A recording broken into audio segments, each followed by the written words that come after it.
It's time for a Big Blue Kickoff Live. Nobody can ever tell you that you couldn't do it, because you did. On Giants.com. You know what I saw? New York Giant pride. And the Giants mobile app. 17-14 is the final. One touchdown, we are world champions. Believe it, and it will happen. Part of the Giants Podcast Network. Let's go out there like a bunch of crazy dogs. Have some fun. Hello, everybody, and welcome to Big Blue Kickoff Live on this lovely Wednesday afternoon from East Rutherford, New Jersey, from the Quest Diagnostics Training Center in the Hackensack Meridian Health Podcast Studio. Keep getting better. I am John Schmeelk. He is Matthew Citak, taking your calls right here on Big Blue Kickoff Live. All right, one of my favorite shows that we do every year. We've been probably doing this 4 or 5 years now. Is we do our position rankings in the NFC East. So basically, you take the 4 NFC East teams, you rank them by position group. The position groups that we decide to split them up with this year is on offense. I'm trying to do 5 and 5, and then you have special teams and coach. So you have special teams and coach. The 5 offensive positions are quarterback, running back, wide receiver, tight end, offensive line. On defense, you have defensive tackles, so your interior linemen. You have your edge players, so your guys that rush the passer at the end of the line, whether they're your stand-up outside linebackers in a 3-4 or your hand-in-the-dirt defensive ends in a 4-3. Then you have your off-ball linebackers. Then you have your cornerbacks, and then you have your safety. So we have 12 categories. Each team in the division is ranked 1 through 4. We add up the numbers, and then we see where we end up ranking the teams. For the most part, over the past 5 years we've been doing this, the Eagles and the Cowboys have dominated these rankings. I think that might be the case again for the Eagles this year. I was going to say, one of those teams, yes. But maybe not. The rest of them might be a little bit closer than they have in years past. So I honestly have not added mine all the way up yet. I just did offense. I got to do defense and then do the totals. But it's going to be a lot more competitive, I think, than it has been in years past. Mr. Citak, are you ready to go? I am ready. Okay. This is always fun. Do you want to lead us off or do you want me to go first? Up to you. All right. I'm going to go quarterbacks. And this usually, quite frankly, has been pretty easy. This year it was not easy. Really? For me, ranking Hurts, Prescott, and Daniels was not easy. I did it pretty easily. I went back and forth. Like, would it shock me if Jaden Daniels had a better year than Jalen Hurts this year? Wouldn't shock me. No. And I think you have to take the quarterback out of the situation they're in, right? I think, and I have a lot of respect for Jalen Hurts. He's a really good player. But if you take him away from that best offensive line, 2 great wide receivers, great running back, really good tight end, and you put him in Washington and you put Daniels in Philly, is there much of a difference there, if at all? The tush push certainly wouldn't be quite as that is successful. True. No argument there. With that said, and I went back and forth even on Daniels and Prescott because I think Dak Prescott's a really good quarterback. And Daniels has only done it for 1 year. So, look, sorry, folks. The Giants I do have last in this category. I mean, I don't think that's going to surprise anyone. It shouldn't, but that's where they are. But I ended up going Hurts 1, Daniels 2, Prescott 3, and then the Giants with Russell Wilson and their guys 4th in that list. So you said you went back and forth to come up with that 4. Yes. That was the 4 I came up with, and it took me about you thought it was easy. 5 seconds. Really? So you thought it was that easy, huh? Interesting. I'll take that back in one regard. I did for I would say 2 seconds be like, Jalen Hurts, or could Jaden Daniels already be number 1 after 1 year? But then I pumped the brakes, remembered that it was only 1 year, and Jalen Hurts did just win the Super Bowl. That's for a lot of these. I didn't do any ties. I know you said we were allowed to do ties. I didn't do any ties either. I didn't do any because if there were 2 that were, I had basically the same, and the Eagles were one of them, and the position group is returning from last year, I gave them the benefit of the doubt because they just won the Super Bowl. I also then took depth into consideration. I kind of took who the backups were and a little bit more, and then I would kind of elevate one group over the other. Yeah, that's fair. So I also had Hurts at 1, Jaden Daniels at 2, and now we see all the time quarterbacks hit that sophomore slump. So maybe he takes a little bit of a step back. I don't think he's going to take a big step back considering they added pieces all around him, including some 2 very big pieces up front. Yep. In addition to a playmaker, which we'll get into all of that. But I gave him the benefit of the doubt, number 2, over Dak Prescott. Dak Prescott comes in at number 3, and that's no disrespect to Dak. I think it just speaks more towards how highly we think of Jalen Hurts and Jaden Daniels. And then Giants round out the group at number 4. And by the way, and this is why I had some trouble with it, and Pearson, to be a favor, I actually do need those 4 depth charts on my desk. I apologize for that. He asked me before the show if he needed notes. I said, no, I don't, but I actually could use those 4 depth charts in front of me instead of having to navigate them on the computer. If we got to the end of the year this year, would it shock me if we looked at the numbers and Dak Prescott had the best numbers of those 3 quarterbacks in terms of passing yards and touchdowns? No. That wouldn't surprise me at He's all. done it before. He did it 2 years ago. But he just doesn't have any part of the running aspect of his game that the other 2 guys. I think he has the receivers, and he also has a very young offensive line, which is something we'll talk about here too. So I'm with you. So I went Prescott 3, Giants 4, and that's how I rounded out the quarterback position. I will say, yes, please. I genuinely hope that when we have the same exact conversation 1 year from now, we do not have the Giants at number 4 because Jackson Dart's shown us enough whenever he goes in this year where we feel confident at least putting him not at number 4. And by the way, the other reason I thought about putting Washington ahead of Philly, because again, this is a quarterback room. It's not individual. It's a quarterback room. The backup? I think Mariota's a better backup than what they have in Philadelphia. I don't remember who's the Eagles' backup. Tanner McKee, Kyle McCord, Dorian Thompson-Robinson. Well, yeah, Mariota definitely is better than those correct, guys, and that was sure. and that was another reason. I'm like, they're close. I think Mariota's better. Does that then push them ahead? But the guy just won the Super Bowl. And by the way, for the most part, in the last 2 Super Bowls Jalen Hurts has played in, he's been phenomenal. Yeah, he's been great. So, and the tush-push running aspect of it, too, he's been very consistent. Though Jake Daniels running, obviously, has been wonderful as well. Anyway, why don't you take the running backs? This one was easy for me. Yes, likewise. So, number 1, sorry, Giants fans, but the Eagles with Saquon Barkley, they get number 1. I don't think anyone's going to argue against that. I don't think so. Number 2, I went with the Commanders. Brian Robinson, I think he's just one of the most underrated backs in the league. Interesting. I really like Brian Robinson and his game. It doesn't even go into what he's overcome the last couple of years since being drafted.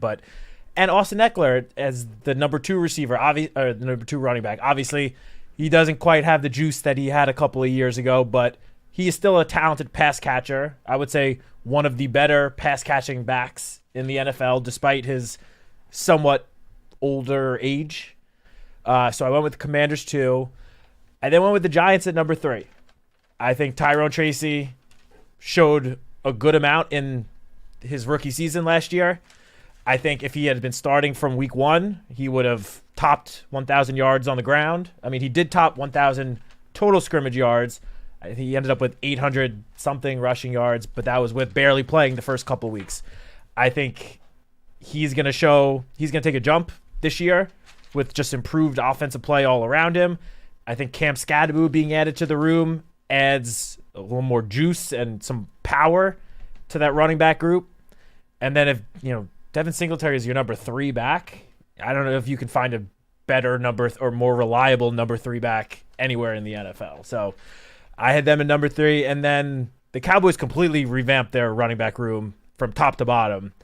They get number 4 because they're kind of taking a chance on 2 older veterans in Javonte Williams and Miles Sanders, correct?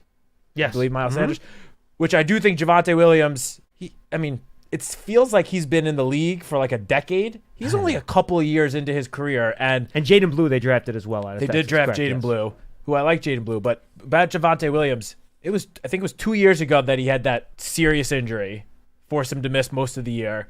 Last year was his first year back. Didn't seem quite like he did prior to the injury, which 1 year later, that's kind of expected when you have as serious of an injury as he did. All reports are saying that he is 100% healthy now. I think he's going to look more like he did at the beginning of his career. So I am putting the Cowboys at number 4, but I don't want anyone to sleep on Javonte Williams because I do think if he can return even to like 85% of his form that he showed like as a rookie, the Cowboys running back room will be significantly better this year. And I do think Jaden Blue also could play somewhat of a role. Miles Sanders, I think he's towards the back 9 of his career. He didn't show much last year. I agree with you. So that is why I have the Cowboys at number 4. Okay, we had the same ranking except I had 2 teams swapped. I had the Giants ahead of Washington. Fair. I am not as high. I like Brian Robinson. I am a Brian Robinson fantasy owner. I've been an owner of his since he came into the league, so I'm very familiar with his work. He has injury issues. He tends to get hurt. He's not healthy all the time. And while he's a good big-bodied back, he's not super explosive, doesn't get a lot of big plays. And I realize I'm going a lot on potential here with the Giants, but you know what a big Tyrone Tracy fan I am. I think he's fantastic. I like Cam Scatterbo. And frankly, like, I don't know how much worse Devin Singletary is than Robinson, to be honest with you. Like, if they're on the open market and they were the same age and teams are looking to sign one, I don't know if Robinson makes that much more money than a Singletary. So I like the Giants' depth a little bit more. Eckler is just a little bit too old for me. I can't get that excited about it. So it's close, but I went with the Giants ahead of Philadelphia. And then I'm with you. I had Dallas last in this group. If Williams can bounce back, that might push them up here. But I don't think you're just seeing enough from that spot where you feel good about it. Yeah, agreed. And I will say I did have a little bit of difficulty with the two teams that we have swapped. I did kind of go back and forth, but I just think, again, I love Tyrone Tracy as well, and I think he could take a big step this year, but just from what we've already seen, I decided to give Brian Robinson the very, very slight edge over Tyrone Tracy. Okay, let's go to wide receiver. I'll go first here. Now, this one was hard. Yeah, I felt pretty good about putting the Eagles first with Devontae Smith and A.J. Brown. I just think A.J. Brown and CeeDee Lamb's a wash. They're both phenomenal. They're great. They're great.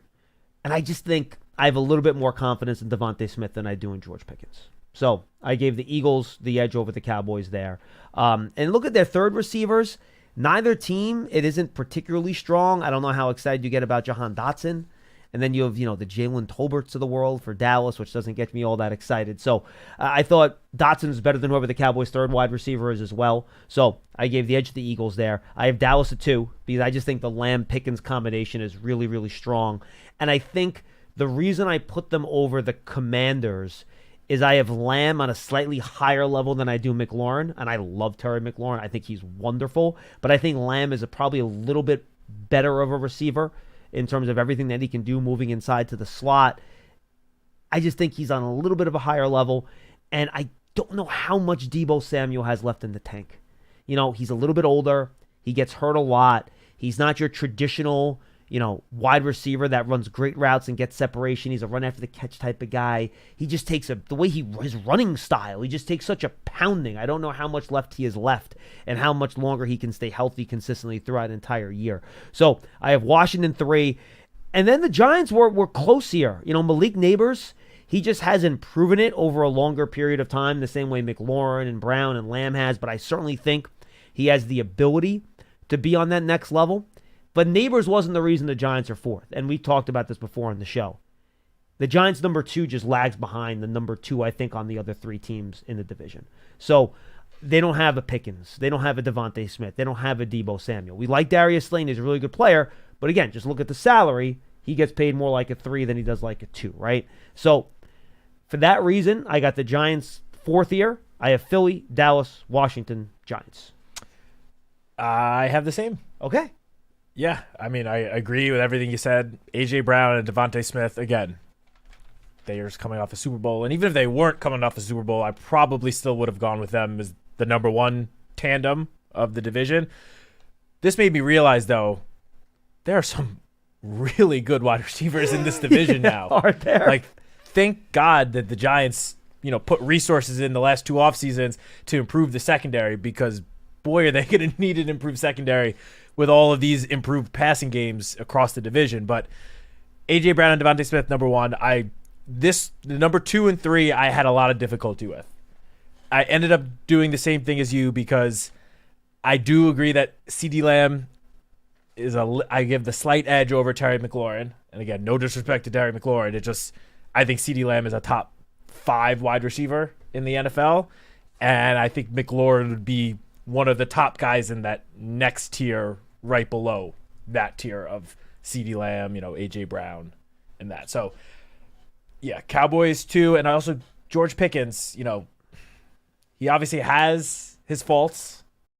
He has some, issues with his game on or off the field, but he's still so young. He still has shown flashes of being a number 1 wide receiver. Correct. And he's now the number 2 in Dallas. I mean, Dallas doesn't call him their number 2 receiver. They're kind of saying it's 1A and 1B, but let's be real. CeeDee Lamb is obviously the number 1 receiver there.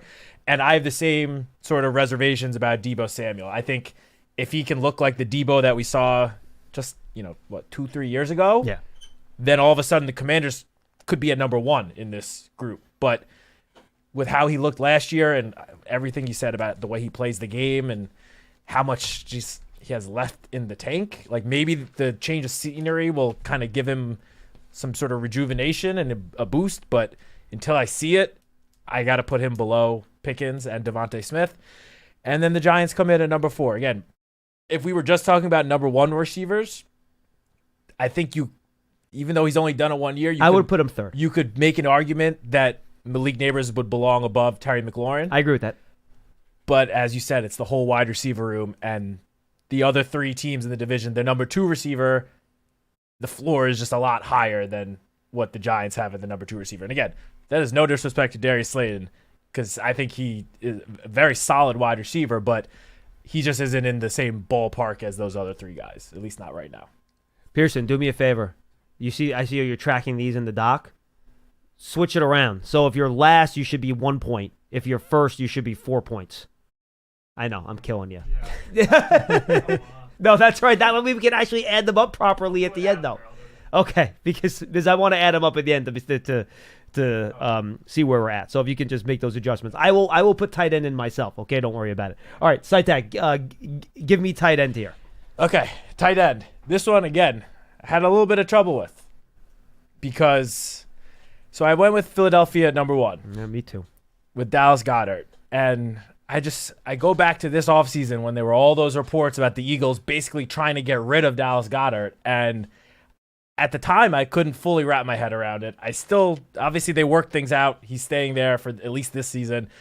I still fully don't understand why they were, I guess, inclined to try to move him. I think it's just a money thing, right? I guess it's a money thing, and he's had some somewhat minor injuries. He's missed a couple of games, it seems like every year, but he's still, I think, the top tight end in the division right now.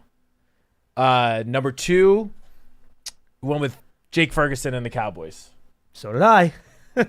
Again, he's a young player that I think is still ascending. I think, it wouldn't shock me if a year from now we're talking about him as the number 1 tight end in the division, especially given the age of some of the other guys. Mm-hmm. Not on the Giants, but the other 2 teams, Eagles and Commanders. But yeah, Jake Ferguson he's been consistent and reliable. He is Dak Prescott's security blanket. Anytime he's in trouble, he just looks to Ferguson no matter where he is on the field. And he can block. He's a good blocker, and he can too. block, Mm-hmm. yeah. So I put him at number 2. At number 3, which if you had told me I would have done this a year ago, I would have been very surprised, but I went with the Commanders at number 3. Zach Ertz is still good. Zach Ertz last year showed that he clearly still has some gas left in the tank. Because the year before, it looked like he was, on his way to retirement. It looked like this guy is completely shot. I don't know if he's got anything left. He showed last year with good quarterback play, there's still plenty left there. And he had a phenomenal season. So Zach Ertz, number 3. And then the Giants come in at number 4. Again, I think we both agree. We love Theo Johnson, and we think he could take the step to become a very, very good tight end. But he's only 1 year in his career. And not only that, but the first half of last season, quite frankly, he didn't show that much. I mean, he was a rookie tight end getting accustomed to, NFL speed, and he just wasn't really a factor. Now, he picked it up in his last 5 games, but then he had the foot injury that made him miss the final month of the season. Yeah, I'm with you. He's now fully healthy. I think, again, a year from now, it would not shock me in the slightest bit if we're talking about Theo Johnson way higher in this ranking. But right now, I got to put him at number 4. I have no notes. Same rankings, same opinions. I think the Giants room actually has more upside than both the Washington and Dallas rooms. They have enough young guys with ability where I think if they figure it out, they could vault past those 2 teams this year. With that. But they're not. They just haven't proven it yet. They haven't shown it yet. So I'm with you. I don't think you could do it any other way. Though I'm sure Tatino will figure out a way to do another way when he does his rankings on Friday with lads. Oh, Pearson, you got to tell me how much those guys fight with each other doing the rankings on Friday. It should be fun. Oh, it's going to be wonderful. And you already adjusted the rankings. That was like 2 seconds. Yeah, it was easy. You're all dramatic about it. Come on. Oh, please. Yeah. All right. Let's go to. You should have seen his arms were in the air. He's like, what are you doing to me? It's like, okay, we'll do your system. Yeah. Well, in order to add the things up, it's the correct How about system. the least it's not my points is system. the winner? Yeah, because that's how games work. When you score the least points, you win. That happens all the time. It's not golf, Pearson. It is golf. All right. All right, let's go to the offensive line here. And Matt, I say this with pride. This is the first time since we've been doing this the Giants were ranked ahead of the Dallas Cowboys on my list. Wow. First time ever. So, I have the Eagles at 1, which is not a surprise. And the fact that the Eagles have been number 1 in every offensive category for both of us probably is not a great sign for trying to win the division this year. Just saying. As soon as I made the rankings, I took a look on offense, and I was like, oh, boy. Yeah, That's not good. I did the same exact thing, and I'm like, oh, this could be a problem, boys and girls. And frankly, none of them were even that, debatable, where it's like, I'm going to put them out. I don't There's know. a reason why they're the reigning Super Bowl champions. There's a reason they're the reigning Super Bowl champions. That is correct. The defense, by the way, is much more equalized when we get to that. But look, the Eagles' offensive line is fantastic. They don't have a hole. They've moved some guys in and out, but Jordan Mailata and Lane Johnson are fantastic. Cam Jurgens has stepped up at guard. Landon Dickerson already got a big money contract. Tyler Steen at right guard, or if it's Kenyon Green, maybe that steps in there. That's really your one weak point. But it's not much of a weak point. So Eagles are awesome. They're great. They're number 1. I have the Commanders at number 2 here. This is one of the first times. I think this is the first time they've ever been ranked second in this category too since I've been doing this. Their offensive line has been a struggle, but they bring in Laramie Tunsil, who's a excellent left tackle. I know we didn't have a great year last year, but he's very good. Sam Cosmi has turned out to be a pretty good right guard. Tyler Biotish is a very solid center.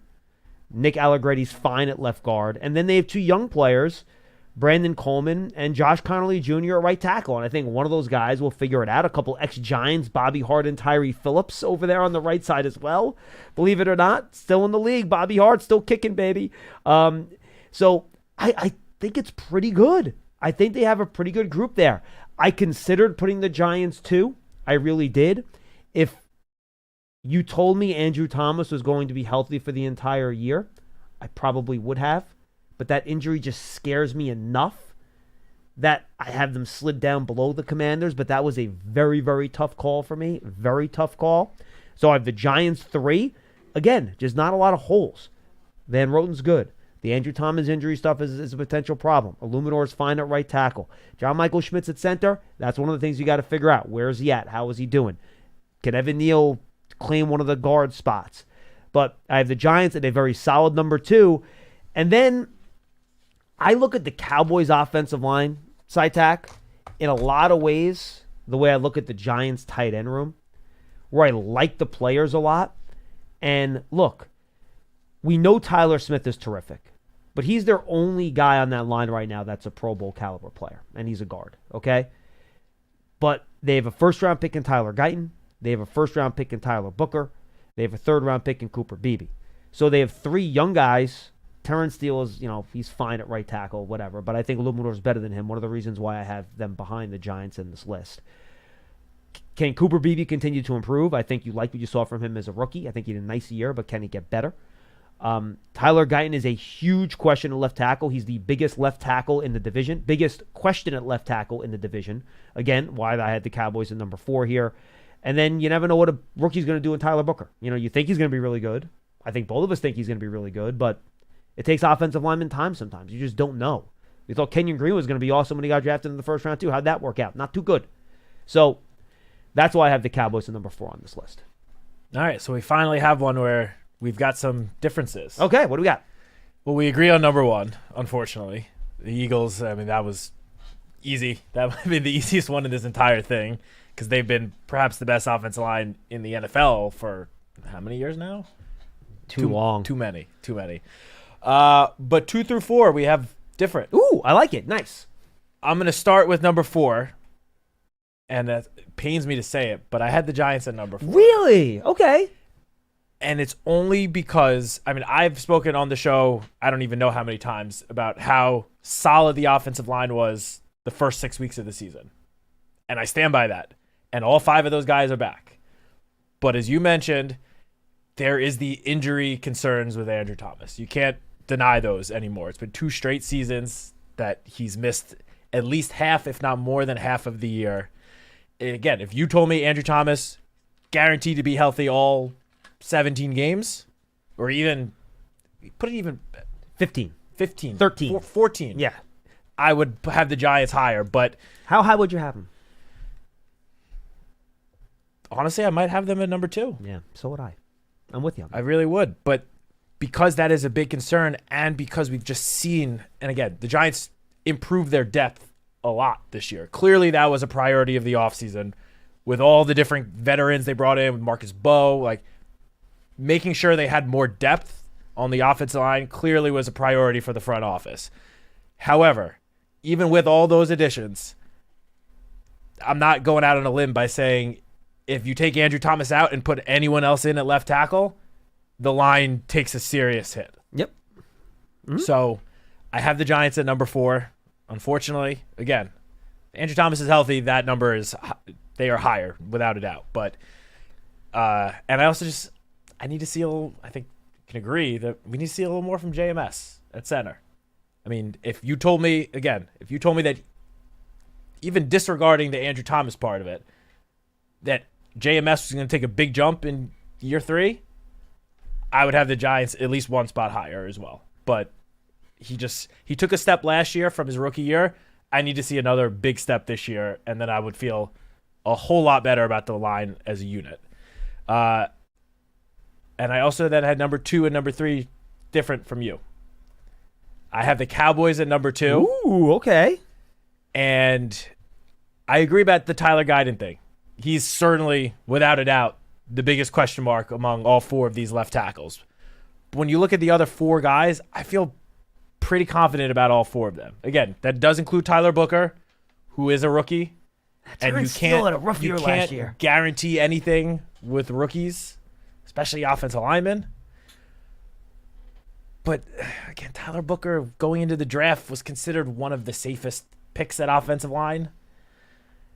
I think he's going to slide right in at that right guard position and just not miss a beat. And given how the Cowboys have drafted offensive linemen, especially guards before, that tracks with how they've drafted well at that spot. I do think the Cowboys' interior offensive line is a lot better than the 2 tackles. The 2 tackles would be the 2 positions that there is a little bit of, I don't want to say cause for concern, but, raise a little bit of a flag. But then you look at the Commanders, of course they did the trade for Laramie Tunsil, and he's phenomenal. But at right tackle, between Brandon Coleman and Josh Connerly, I think Josh Connerly is going to be good. But I think he's more of a question mark than Tyler Booker, at least for year 1. I buy that. So, and I like Laramie Tunsil. I like Sam Cosme, and I think Josh Connerly could become a very good right tackle, but I need to see it from that right tackle position in the Commanders, and then with Tyler Biotish and Nick, how do you say, Allegretti? Yeah. Take the Cowboys interior line over them. That one was close for me. But by the way, I love the fact that this is actually a close category for once. And we're not just like, all right, the Giants are last.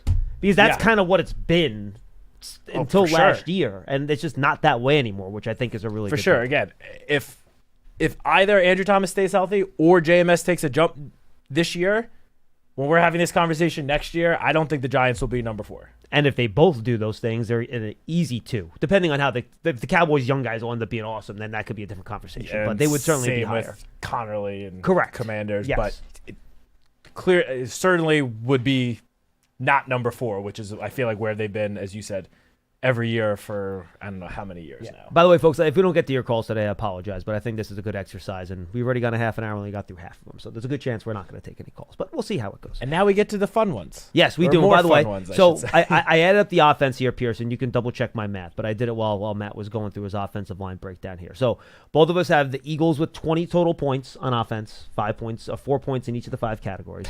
Awesome. We both had Washington with 12. So that was identical for both of us. I had Dallas at 10. You had Dallas at 12.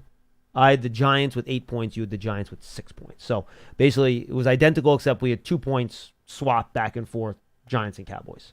And most of that came, I think, on the offensive line. It was the O-line and then O-line. running back. I had running back one higher for the Giants than you did. I had them at 2. You had them at 3. I'll say in those two categories, I hope you're right and I'm wrong. Yeah. I'd love to see these rankings for the Giants if we were just like plopped ourselves into the NFC South or something. Yeah, or That would be a whole other story. Yeah. Or the AFC This South, right? division is just so good. It's just so good, absolutely. But this is one that gets a little bit different. And, the Giants made a lot of improvements on defense and additions on defense this offseason. So we can go here first. I did O-line first, so why don't you take defensive tackles? Okay. Defensive tackle coming in at number 1, your New York Giants. Okay. And I think, obviously, Dexter Lawrence is one of the best, if not the best, interior defensive lineman in the NFL. I mean, I think PFF did a rankings of the top 32 interior defenders. They had him at number 2, with Chris Jones being at number 1, which, if you're talking about this one season upcoming alone, I can maybe, say, okay, that's fair. Long term, Dexter Lawrence is easily the number 1, the number 1 defensive tackle with the future, considering the future as well. I mean, 2-time All-Pro, would have been an All-Pro last year if he didn't end up missing the second half of the season. Despite the fact that he missed, the last 5 games, he still set a career high in sacks with 9. He was still voted first-team All-Pro at nose tackle by the Players Association, so his peers still considered him an All-Pro. He's just phenomenal, and while the spot next to him in years past has been a weakness since, the departure of Leonard Williams, it's been a weakness. Well, the Giants made sure to address that position this offseason. Rakeem Nunez-Roches is still here, and then the Giants went out and signed Roy Robertson-Harris, Chauncey Golston, Jeremiah Ledbetter. They drafted Darius Alexander. I think all of those guys are going to get playing time this year. Maybe one of them rises to the top of that group and ends up playing significantly more playing time than the others, but at least to start, I think they're all kind of going to get, maybe not all. Ledbetter is kind of more of a, run stopper. Chauncey Golston's going to line up all over the defensive line, but nonetheless, a lot of resources are put towards the interior defensive line, and when you already have Dexter Lawrence there, to me, this was a no-brainer, number 1 for the Giants.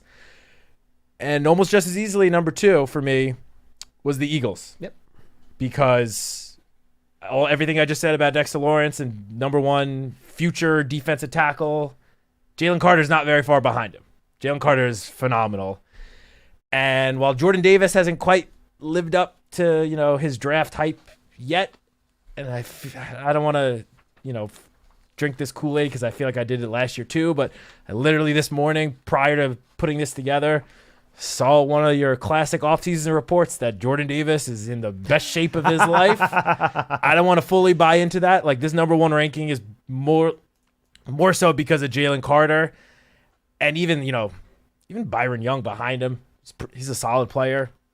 But if Jordan Davis can take a bit of a step, that interior defensive line is going to be a problem. It already is somewhat of a problem, but it's going to be even more so of a problem. Coming in at number 3, again, pretty easy for me, was the Washington Commanders.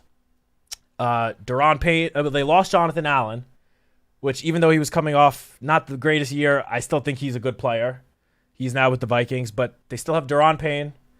They went out and signed Javon Kinlaw, who I think is still a very solid interior defensive tackle. And they have Jerzon Newton, who is only going into year 2, dealt with injuries last year, didn't really show a whole much, but I think we were both very high on him going into that draft. Yep. And even Eddie Goldman is the 4th defensive solid player. tackle, Yeah, for solid. Sure. Like, they have depth as well. So that was a pretty easy choice for me at number 3, and then easily number 4 were the Cowboys. I mean, Osa, how do you pronounce? Osa Odigizua. Odigizua is the only guy in this group that I even think is honestly worth talking about. I mean, Solomon Thomas is fine. He's okay as a backup. And Mozzie Smith has been a huge disappointment. Huge disappointment. If Mozzie Smith had lived up to where he was drafted, the Cowboys wouldn't be number 4. It's funny. But he has just been such a disappointment that for me, this was a no-brainer. So Paul and I did a review of the 23 draft class, not just the Giants, like the whole draft on Monday. And one of the takeaways I had with Mozzie Smith was that a lot of people thought, and me including, that, maybe it wasn't a great pick, but it was a safe pick. But you saw Mozzie Smith be a great run defender in college. Why wouldn't he be a great run defender in the NFL? Just hasn't worked out. Nope. So maybe safe picks aren't as safe as you think they might be when you make them. Every year we hear about safe picks, and then a year, 2 years, 3 years down the road, we look back, and that guy was a disappointment. And it's Correct. like all of a sudden, guess he wasn't that safe of a pick. Yeah, so no I think such thing as a safe pick. I think really. the idea of safe picks are something we need to start pushing out of the vernacular, unless the player is just so good that he's safe because he's just that good. But all right, well, we did this, and he's going to do this. Maybe pump the brakes on that a little bit. All right, we were very similar, except I had one swap, but you made a really good case. But I'm going to stick to my guns. I have Philly 1 and the Giants 2. Just because I think, and I was never as big on the big man Jordan Davis as everyone else was coming out, but I think the Giants would love to have a Jordan Davis stopping the run on their defensive line. I think they would love to have a guy like that. So, and I do think the Giants' depth on the defensive front is a little bit better than Philadelphia, which almost inches them ahead of them, to be honest with you. But while Dexter Lawrence is a small step ahead of Jalen Carter, I think Davis is probably a little bit of a bigger step against whoever the Giants' second best defensive tackle is. So I have Eagles 1, Giants right behind at 2, and then like you, I have Washington at 2, 3. I think you broke that down perfectly, and then Dallas coming up with the number 4. So yeah, look, that's fair. I think that, and this could just be my opinion, but I think the Giants have better depth at defensive tackle I agree with than you. the Eagles. I'm with you on that. I don't necessarily disagree about the number 2 spot with Jordan Davis. Again, as I mentioned, the Giants are going to mix in the group of guys that they have until hopefully one rises to the top. But until that happens, it's going to be a little bit of a smorgasbord. So I agree with you about Jordan Davis probably being a little bit higher of a number 2 defensive tackle than what the Giants have. I just gave the Giants a nod. No, and that's fine. Because of the depth. The Eagles Like I also lost Milton Williams, right? Milton Williams, Yes, yep. that was a big loss. And we're going to talk about the loss of Josh Sweat in our next category here on the edge, where the Eagles have consistently been at the top of this category, and they are not this year. Nope. The Giants have the best edge class in the NFC East. They have, you can argue, the second best edge rusher, other than Micah Parsons and Brian Burns. You have a very, very good player, a young player in Kayvon Thibodeau. You have Abdul Carter, who is the 3rd overall pick in the draft, who has all the talent to be a top edge player in the league for a very, very long time. And look, Brian Burns is consistent as they come. He can rush the passer. He can stop the run. He can even drop in the coverage if you want. Kayvon Thibodeau, while maybe the sack numbers haven't blown you away as much as you would like, he's been a good player on the edge. He stops the run well, and he has gotten after the quarterback over the course of the early part of his career, to the point where the Giants did pick up his 5th-year option. So I just think, and this is, again, the first time we've been able to say this about the Giants edge class since you going back to the days of, Osi Umenyiora and Jason Pierre-Paul and Justin Tuck, where they have the best edge group in the NFC East, and I think they pretty clearly do. At number 2, I got the Dallas Cowboys, just because Micah Parsons is Micah Parsons, and he's awesome. He's a top 5 pass rusher in the league. I'm sure they'll figure out a way to give him his $40 million contract extension a couple weeks before the year, because that's how the Cowboys operate. And look, behind them, Dante Fowler is a solid pro. Like, he gets 7-8 sacks every year. He knows how to get after the quarterback. Peyton Turner was a high draft pick. Sam Williams was a second-round pick in 2022 coming off of an injury. Marshawn Nealon was a second-round pick last year. I love Donovan Ezra-Rock, who was a rookie. So I think their depth at edge, I think, is really, really strong with Dallas. So I have them coming in at number 2. Then I have Philadelphia coming in at number 3. But much like the defensive tackle spot, this is not the waves of, pass rushers that we've seen from the Eagles in years past, right? Where you have guys and more guys. They just traded Bryce Huff. So you're looking at Nolan Smith and Jalix Hunt as your 2 outside linebackers that rush the passer. Azeez Ojulari as depth there, which I liked as a signing. Josh Uche. Those are 2 really smaller speed rushers that they have there. But I like those guys as the 3rd best group in the division. And then, look, Washington was the easy last place one for me. And this is where I think they have their weakness. You know, they traded Montez Sweat away. Chase Young, they allowed to walk in. Did they trade Chase Young or did he walk in for agency? I believe he walked. Yeah, I don't think they worked out a trade for him the same year they traded Sweat. I don't remember. Either way, he's not on the team anymore. Dorrance Armstrong is a solid starter. He's fine. But Cleveland Ferrell, Dietrich Wise, like, these guys don't move the needle for me. So they are an easy, fourth place in the division for me. But I have, so again, Giants 1, Dallas 2, Philly 3, Washington 4. They did trade Chase Young. They did trade Chase Young, okay. For a third-round pick that turned into Luke McCaffrey. So there you go. I have the same rankings. 1 through 4, I have the same. In terms of the Giants at number 1, first of all, I agree. It's nice to say that we have the number 1 edge group in the division. I think everything you said about Brian Burns is spot on.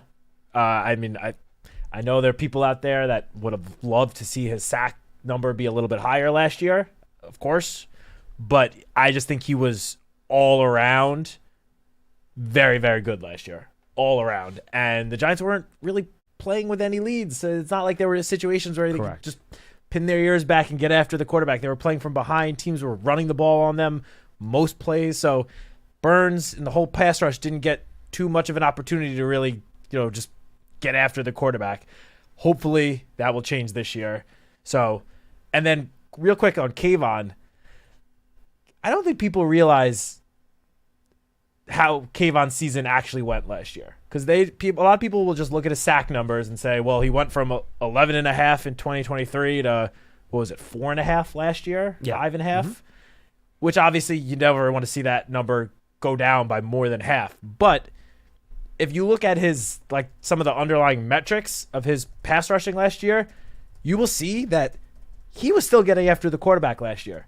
He had more quarterback hits playing 5 fewer games than he did in 2023. You heard me right. More quarterback hits in last year in 12 games than he did in 17 games in 2023. And in 5 fewer games last year, he had, I believe it was 5 fewer total pressures than the year before when he had 11.5 sacks. So I think with another year of Brian Burns here, with Abdul Carter now in the mix as well, I think Kayvon's numbers are going to make a jump this year. And I'm not the only one that thinks that, because Paul and I talked about this yesterday. I wrote about it for Giants Now this morning. Pro Football Focus put out an article picking who they think will be the most improved player at every position across the NFL. And at edge rusher, they chose Kayvon. Okay. They think he's going to take a big jump this year. So for me, easy at number 1. Cowboys, Micah Parsons. I mean, that alone gets you number 2, to be honest. It really does. They don't really need to go into anything more about that. He's phenomenal. Eagles definitely took a hit at edge rusher, as you mentioned. I mean, losing Josh Sweat is big. And Brandon Graham retired. Yeah. I mean, he obviously wasn't quite the same edge rusher that he had been, 5+ years ago. Still gave you 20 good snaps every game. He was still getting after the quarterback when he was on the field. And then I just would like to say, for the Commanders, I do have them at number 4. I do really like Dorrance Armstrong. It's a good play. He's clearly their number 1 edge rusher. He's the best they got there. I don't know if I necessarily would want him to be my number 1 edge rusher. I think put it this way. If he was my number 2 edge rusher, I would feel significantly better. And I think if he was on any other team in the division, he would be their number 2. So I think he's better than the Eagles' number 2. I think he's better than Dallas's number 2. You think he'd be the number 2 here? I don't know what Abdul Carter's going to be in his first year. I don't know what Carter's going to be in his first year. But given the production the last 2 or 3 years, he's had more production than Kayvon. No, that's fair. And yeah, that's close though. Big fan of Dorrance Armstrong. That is close. But yeah, Commanders were easily number 4 in that category for me. All right, let's go to off-ball linebacker. Okay, so for number 1 here, we're just talking about how the Commanders were last at edge rusher. I have them at number 1. Me too. Because, and I've spoken about this before, I do not know how he does it. I don't understand how Bobby Wagner continues to play at the level that he does every single year. No matter what team he's on, no matter what system he's in, he just puts up all-pro seasons every single year. He's so smart, and man. He's, 34 now, I think? So smart. 33, 34, 35, still producing at an all-pro level. it baffles me. Major kudos to him. He's just phenomenal. And Frankie Louvu's good. And I was about to say, Frankie Louvu was my choice as like breakout player for the Commanders last year. Sure enough, he was phenomenal last year as well. The fact that they've the two of them at the linebacker position, as a Giants fan and employee, I don't like that. I really don't. But I got to give them props because those two were phenomenal together last year, and now they're in year 2 together with Dan Quinn. I think they're going to be just as good, to be honest. Coming in at number 2, I have the Eagles. Yeah, me too. Which I don't think I would have had this last year at this time. Me neither. But after the season that Zach Bond had, seemingly out of nowhere, they easily deserved the number 2 spot. I mean, again, he was an all-pro. He was a top 3 linebacker in the NFL last year. He was phenomenal.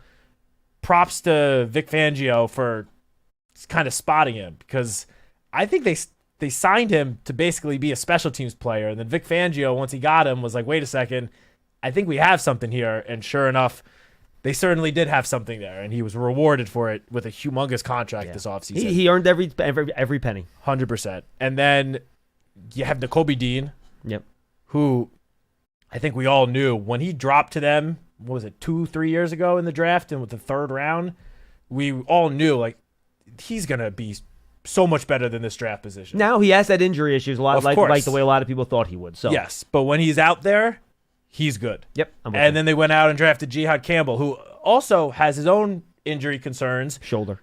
But when he is out there, he's a phenomenal linebacker. And if he is healthy, if those 3 are healthy, it wouldn't shock me if they push the Commanders for number 1 in this category this upcoming season. Coming in at number 3, I have the Giants. Yeah, me too. I really like the combination of Bobby Okereke and Micah McFadden. I think each year they get better playing with each other, and I think they will both take a step this year, having having a full year of experience under their belt playing in Shane Bowen's defense. And I like some of the guys behind him even. I mean, they're the young players, Darius Muasau, even Deontay Johnson. I mean, I was very high on him last year, hoping he would get a chance. He only played at linebacker in the season finale, but looked pretty good in that game.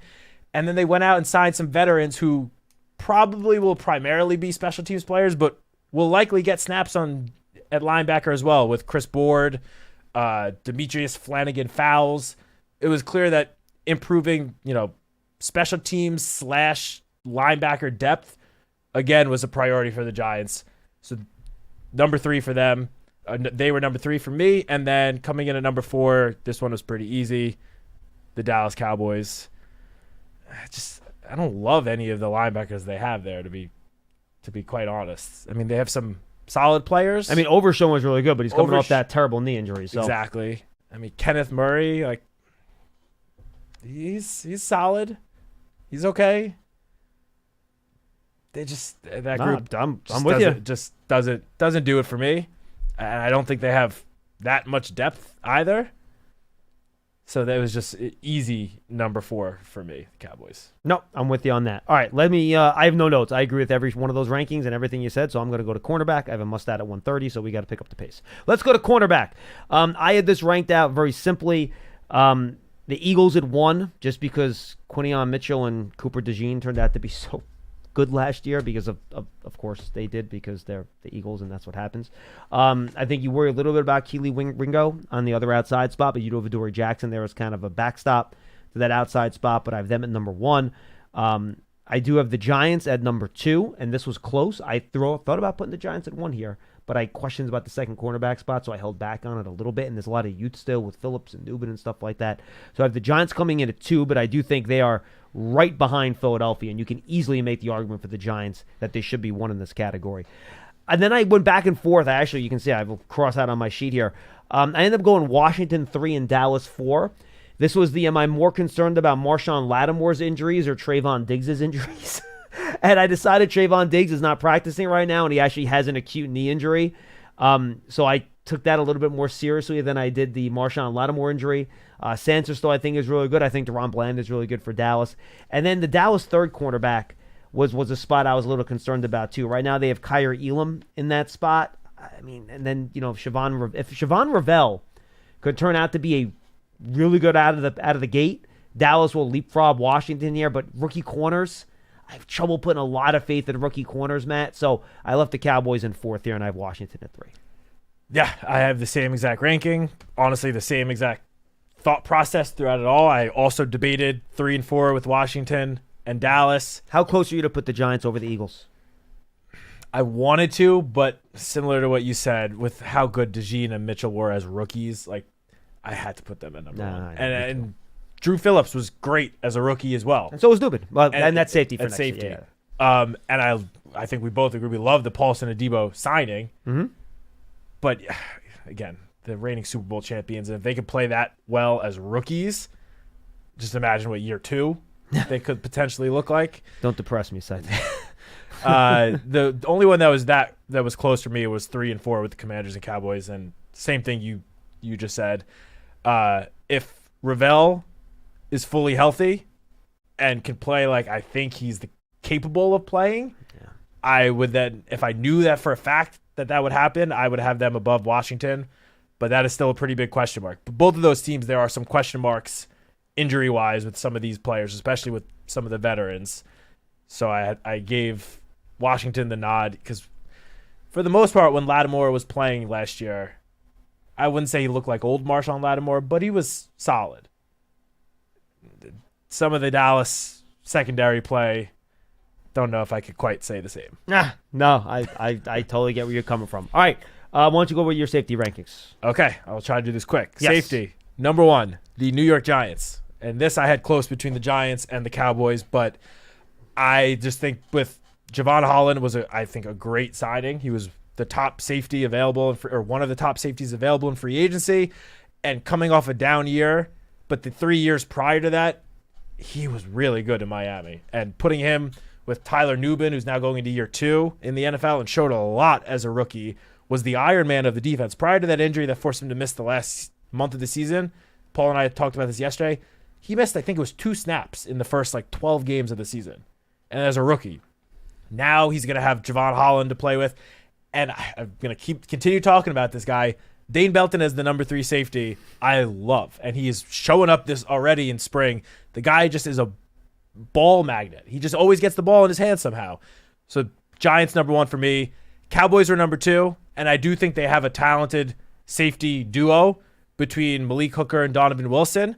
They don't have that third guy like the Giants do, in my opinion. And I also just think Holland and Nubin I would put above Hooker and Wilson, despite the fact that those two are more veteran than Nubin. But Nubin showed enough as a rookie to have me feeling confident about that. Eagles number 3. This is mainly because of Reed Blankenship. I think he's very solid. I don't truly love, Sidney Brown. He's fine. He's okay. Yeah, he's he fine. barely played last year. I do like the draft pick they had, Andrew Makuba from Texas. Yeah, me too. I think he could be good, but that is a rookie and a big question mark.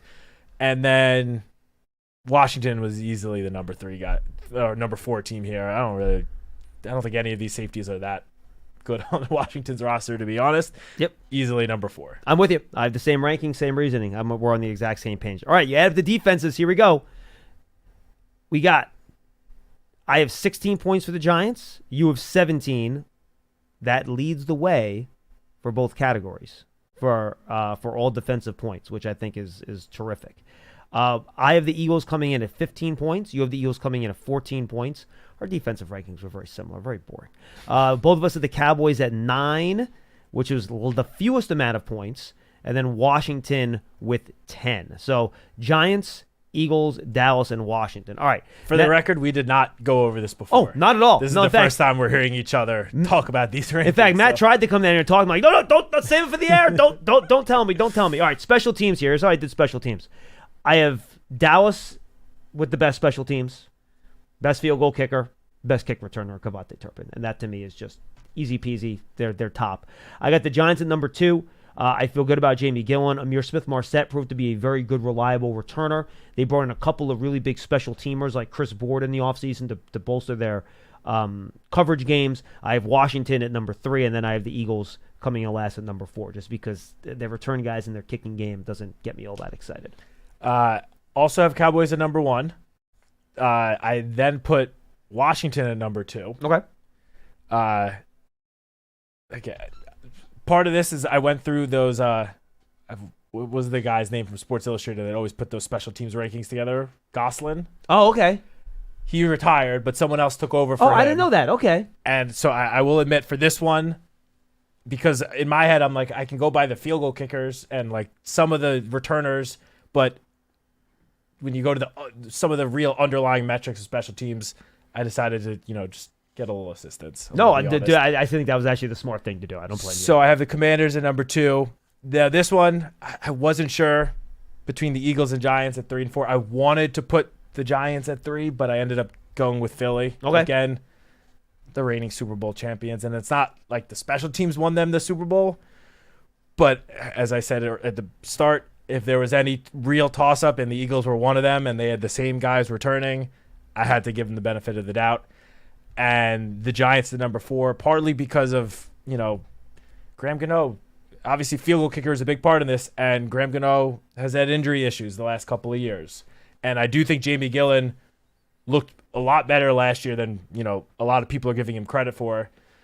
And Amir Smith-Marset as the returner was obviously a phenomenal pickup, but I need to see the Giants special teams unit do it another year and do it a little more consistently for me to raise them up from number 4. Fair enough. All right, let's go to the coaching staffs. This is a little bit tougher, obviously, because you go down. I still have the Eagles at the top here. Super Bowl winning coach Nick Sirianni. He's gotten to a couple of them. And then, just having Vic Fangio as their defensive coordinator, which I think, he's proven to be the best defensive coordinator in the division, to be quite honest with you. I mean, I don't think anyone else is really, has the track record that he does in terms of coaching defense. I realize they have a new offensive coordinator in Philadelphia, so that's going to, who knows what that's going to look like and how that's going to go. I do have Washington at number 2. Dan Quinn has a good history of being a coach that can get you to a Super Bowl. Cliff Kingsbury showed he was a really, really good offensive coordinator last year. So I have them coming in at number 2. And then I have the Giants coming in at number 3. I think Brian Daboll runs a really good offense, but we still don't know who the play caller is, right? So when that's a question mark, it's hard for me to really put you higher up when you're still figuring out who your play caller is. Shane Bowen just on his second year on defense. So with the Giants. So I have the Giants at 3, and then the Cowboys are just a huge unknown. So you just have, Schottenheimer can end up being a phenomenal head coach. I have no idea. They have, Matt Eberflus, I think, is a good defensive coordinator. He's done it. He's been good at that spot. Offensively, I mean, they brought in some guy from the Cardinals, and Schottenheimer has never been a great play caller, in my opinion. He's calling the plays this year. So I have the Cowboys coming in at the bottom at number 4.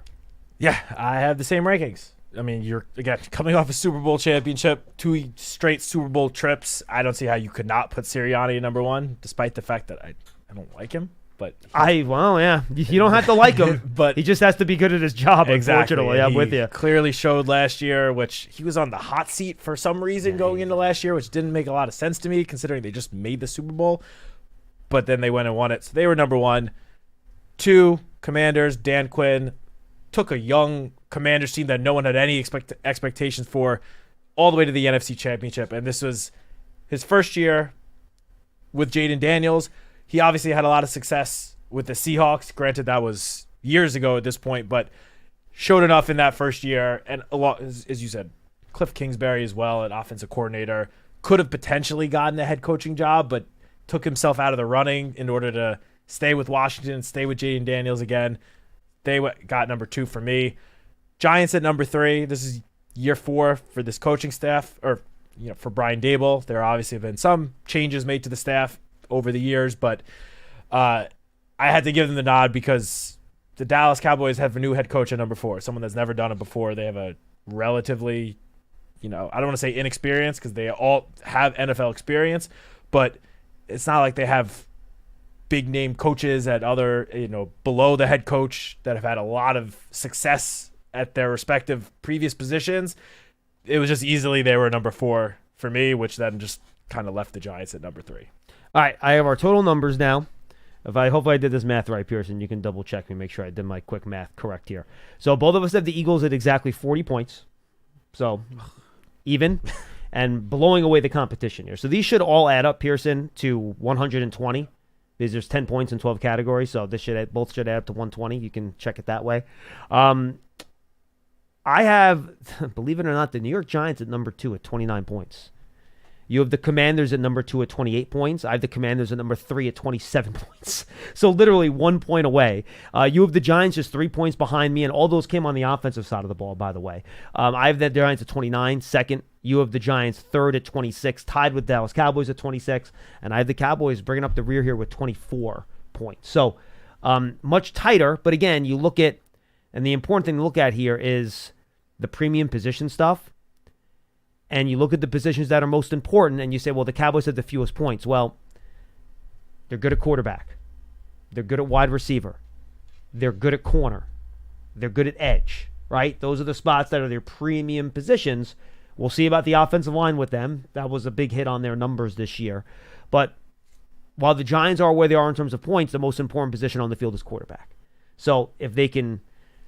That's why that's such a key this year, right? Can you get higher level play out of the quarterback position? There seems to be enough talent at these other spots that if you get good enough play at quarterback, Matt, coaching's very good. Specials, Graham Gano, if he's healthy, you know what he's going to give you. The Giants can be competitive in this division if they get what they need out of that quarterback position. Yeah, I mean, I think we both agree that, you know, the strength of this Giants team, obviously looking at these rankings, is their defense. Yes, and just for the record, you had 17 points for the Giants defense, 6 on offense. I had 16 on defense, 8 on offense. So obviously a big dichotomy there. Yeah, the defense is what's going to carry this team. I mean, I don't think I'm going out on a limb saying that. We all know it. The defense could be, honestly, they have the talent on paper to be a top 10 defense in the NFL. They need to put it all together. By no means just by having the talent am I saying they are going to be a top 10 defense, but they have the potential to be a very strong unit. The offense is just obviously a much bigger question mark. You mentioned it starts with the quarterback position. It is the most important position in football. The Giants' quarterback position has clearly gotten better than last year. Clearly gotten better than what it's been for, call it 5, 6, 7 years. However, they still need to prove it. They still need to show it. Whether it's Russell Wilson, Jameis Winston, Jackson Dart, if he eventually gets that in there, even Tommy DeVito, whoever it is out there. Look, I put it this way. The other 3 teams would expect their quarterbacks to play at a Pro Bowl level and make Pro Bowls. The Giants are hoping they get somebody to get to that level. Yes, and I just want to very quickly say, because I know you're fine. You're okay. You're okay. Here, is that while, I have the Giants tied with the Cowboys and very close to the Commanders, you have the Giants at number 2. We understand the Giants are coming off a 3-14 season, and we understand that. I don't want our viewers to think we're saying, oh, the Giants are the second best team in the division now. For the record, I am not predicting the Giants to come in second place in the NFC. Yeah. These are just what the rankings told you in terms of the math. And just because, the Giants defense could be dominant, but if the offense doesn't take a big step, it's not going to matter that much. Bingo. And the Giants are still, if that happens, could still easily end up in 4th place in the division, despite having what could be the best defense of these 4. So I just wanted to, because it's not just about. If you just look at the rankings, you might be like, "What the heck are these guys talking about?" You're building. So I just wanted to. No, you're right. Clarify. You're building a winning team, right? I think what this shows is that they have brought in talented players, but have they gotten the right mix and combination at the right positions to maximize it all to come together? And again, it's hard to do. There's only certain players available each year in the draft. There's only certain players available in free agency. You get the best players you can based on who's available. And I think the Giants have done a pretty good job of that. There's still obviously a lot of work to do. And again, I'll just go back to the elite positions, right? And these are the positions that help you win and lose football games. Quarterback, the Giants were last. Wide receiver, the Giants were last. If Andrew Thomas's health problems at offensive tackle, Giants are probably close to the bottom, right? Edge, great. The important position on defense. Corners, the Giants were second. But again, we like the defensive situation here. The tackles, they're in a good spot. But on offense, those 3 premium spots where you need to be good for your offense to be good, we see some deficiencies there. So, or potential deficiencies that you hope the team that can overcome over the course of the year. So that's why all these position groups are not rated equally. This is not weighted per importance of the position group. It's just by position group. I'm not a mathematician, folks. I'm not going to start weighting categories here, okay? But that's kind of where we stand. Yeah, right I mean, look, I had the Giants of the 5 offensive positions last in 4 and then 3rd in the 5th. And that was at running back. At running back, exactly. Now, that doesn't mean I'm saying that I think the offense is going to struggle mightily this year. I think a lot of those positions are relying on either health or young guys to take steps. Now, I do think some of those young guys are going to take steps. As I said, Theo Johnson could easily take a step where next year we're talking about him as the number 1 or number 2 tight end in the division. Easily. Same with Tyrone Tracy. Maybe not number 1 over Saquon, but, solidified at number 2.